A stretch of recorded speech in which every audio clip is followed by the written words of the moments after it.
এবার যে খবরের দিকে নজর রাখবো, ইন্দো নেপাল সীমান্তে ফের গ্রেপ্তার হলো এক বাংলাদেশি। শিলিগুড়ি মহকুমা পরিষদের অন্তর্গত খড়িবাড়ির পানি ট্যাঙ্কি মোড় থেকে শনিবার রাতে আটক করে এসএসবি। এবারে যে খবরের দিকে নজর রাখবো, শিলিগুড়ি থেকে ফের আটক এক বাংলাদেশি। এ বিষয়ে আরো বিস্তারিত জানবো। আমাদের সঙ্গে টেলিফোন লাইনে যুক্ত হয়েছে আমাদের প্রতিনিধি ঋষি। আমরা দেখতে পাচ্ছি যে আবারও এক বাংলাদেশি গ্রেফতার হয়েছে এবং নিরাপত্তা নিয়ে কিন্তু প্রশ্ন উঠছে। এই ব্যাপারে আরো কি কি তথ্য পাওয়া যাচ্ছে ঋষি? একদমই তোমাকে জানিয়ে দিই যে এসআই শুরু হতেই কিন্তু অনেকটাই আতঙ্কের মধ্যে রয়েছে অনেকেই। তবে তোমাকে জানিয়ে দিই, গতকাল রাতে কিন্তু গভীর রাতে কিন্তু এসএসবির কাছে গোপন সূত্রে খবর ছিল যে একজন বাংলাদেশি যুবক সে কিন্তু ইন্দো নেপাল সীমান্ত দিয়ে নেপালের উদ্দেশ্যে পালানো। এরপরে কিন্তু এসএসবির জওয়ানরা তাকে কিন্তু আটক করে জিজ্ঞাসাবাদ করে, তারপরে কিন্তু তার কাছ থেকে বাংলাদেশের পরিচয়পত্র এবং ভারতীয় আধার কার্ড পাওয়া যায়। তবে তোমাকে জানিয়ে রাখি, এই যে যুবক সে কিন্তু বাংলাদেশ থেকে অবৈধভাবে এসে তারপরে কিন্তু আধার কার্ড বানিয়ে সে কিন্তু বাগডোগরা এলাকায় কিন্তু সে কিন্তু থাকতে শুরু করে।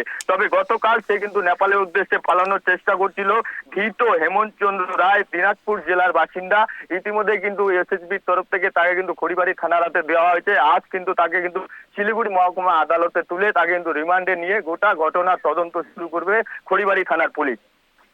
একদমই ঋষি, আমরা দেখতে পাচ্ছি যে বিভিন্ন জায়গা থেকে কিন্তু বাংলাদেশিরা আটক হচ্ছে এবং নিরাপত্তা নিয়ে কিন্তু প্রশ্ন উঠেই যাচ্ছে যে কিভাবে এত কড়া নিরাপত্তার মাঝেও বাংলাদেশিরা ভারতে অনুপ্রবেশ করছে এবং এই যে বাংলাদেশি গ্রেফতার হলো তাকে নিয়ে পরবর্তীতে কি পদক্ষেপ নেবে প্রশাসন থেকে, কি জানিয়েছে এই বিষয়ে ঋষি? দেখো, তোমাকে একদমই জানিয়ে দিই, এর আগেও আমরা দেখেছি যে খড়িবাড়ি ভারত নেপাল সীমান্ত এলাকায় কিন্তু প্রতিনিয়ত একের পর এক কিন্তু বাংলাদেশি কিন্তু গ্রেপ্তার হচ্ছিল।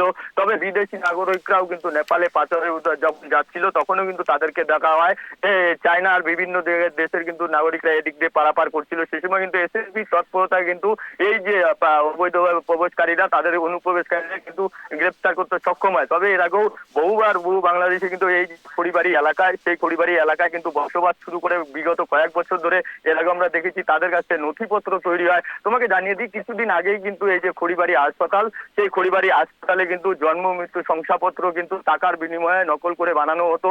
তারপরেই কিন্তু এই খবর কিন্তু ছড়িয়ে পড়তেই কিন্তু অভিযুক্তদের গ্রেপ্তার করে গত কয়েকদিন আগেই কিন্তু বাগডোগরা থেকে একজনকে কিন্তু গ্রেপ্তার করা হয়েছিল।